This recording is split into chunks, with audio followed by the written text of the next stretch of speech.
খাদ্য শোষণ করে রুট সার্কেল যাবে, রুট সার্কেলটা বৃদ্ধি হবে এবং পরবর্তীতে এই রুট সার্কেল থেকে খাদ্য গ্রহণ করে গাছটা সুস্থ এবং সবল থাকবে। আসসালামু আলাইকুম, কৃষি জানালা ইউটিউব চ্যানেল থেকে আমি মুজবার স্বাগতম জানাচ্ছি। দেশ এবং দেশের বাইরে থেকে যারা দেখছেন তাদেরকে শুভেচ্ছা এবং স্বাগতম। আজকের বিষয় থাকছে রোপা আমন মৌসুমে অতিরিক্ত বৃষ্টিপাত হচ্ছে। এই বৃষ্টিপাতের সময় আসলে ধানের জমিতে করণীয়, যে সকল ধানের জমি ডুবে গেছে বা আদা ডোবা হয়েছে বা ধানের শীষ এইটুকু বের হয়ে গেছে, সেই সকল জমিতে প্রথমে আগে ধানের জমিতে এই পাশ থেকে ওই পাশে পুরো একটু আপনারা সুতলি নেবেন। সুতলি নিয়ে ধানের পাতাগুলো জেগে উঠলে এইভাবে সুতলি দিয়ে টানবেন, তাহলে হবে কি যে ধানের যে সকল শ্যাওলা পড়ে গেছে ধানের পাতায়, এই শ্যাওলাগুলো উঠে যাবে এবং ধানের যে পাতাগুলো আছে এগুলো কিন্তু খাড়া হয়ে থাকে। তো সার দেওয়ার সময় আপনারা প্রথমে রাসায়নিক সার ব্যবহার করা থেকে বিরত থাকবেন।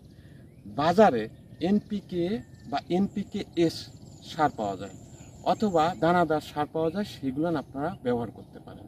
এনপিকে-এস প্রতি লিটার পানিতে 3 থেকে 5 গ্রাম হারে সার দেওয়ার পরিবর্তে ধানের জমিতে স্প্রে করে দিবেন।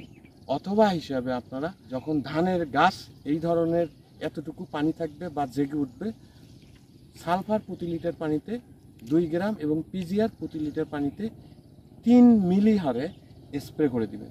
তাহলে কি হবে, এই যে ধানের জমি দেখতে পাচ্ছেন, এই ধানের জমি যে গাছগুলা ডুবে গেছে বা আধা ডোবা আছে বা ডোবা ডোবা অবস্থা আছে, এই জেগে ওঠার পরে যদি রাসায়নিক সারের পরিবর্তে এই সকল স্প্রে করে দেন, তাহলে কিন্তু সারের কাজটা করে যাবে, ধানের ফলনটা ভালো হবে। এছাড়াও ধানের জমিতে অতি বৃষ্টির কারণে আইল বরাবর পানি থাকবে বা আইলের নিচে পানি থাকা অবস্থায় আপনারা কি করবেন, অথবা হিসাবে সালফার প্রতি লিটার পানিতে 3 গ্রাম এবং ম্যাগনেসিয়াম প্রতি লিটার পানিতে 8 থেকে 10 গ্রাম হারে এই দুইটা একসঙ্গে স্প্রে করে দেবেন।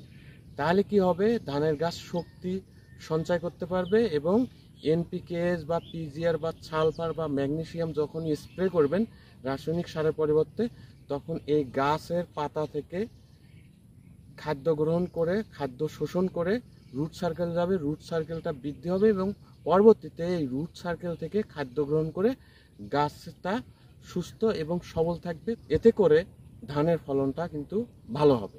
অনেক অঞ্চলে আমন বা রোপা আমন মৌসুমে অতিরিক্ত বৃষ্টির কারণে দেখা যাচ্ছে ধানের জমি এতটুকু পাতা ভেসে আছে বা ডোবা ডোবা অবস্থায় বা ডুবে গেছে, কিন্তু একটু ভাসি উঠছে, দেখা গেছে ধুলা বালি বা কাদাযুক্ত পাতায় আছে।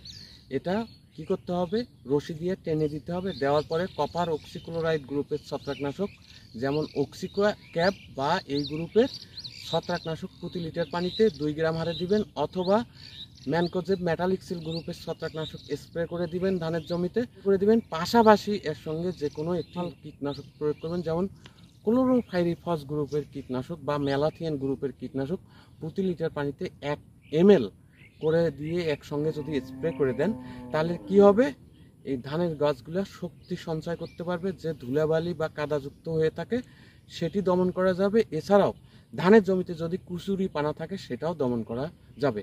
এতে করে কি হবে, ডোবা বা অতিরিক্ত বৃষ্টির পানিতেও ধানের গাছ সুস্থ এবং সবল থাকবে, পরবর্তীতে ধানের ফলন ভালো দেবে।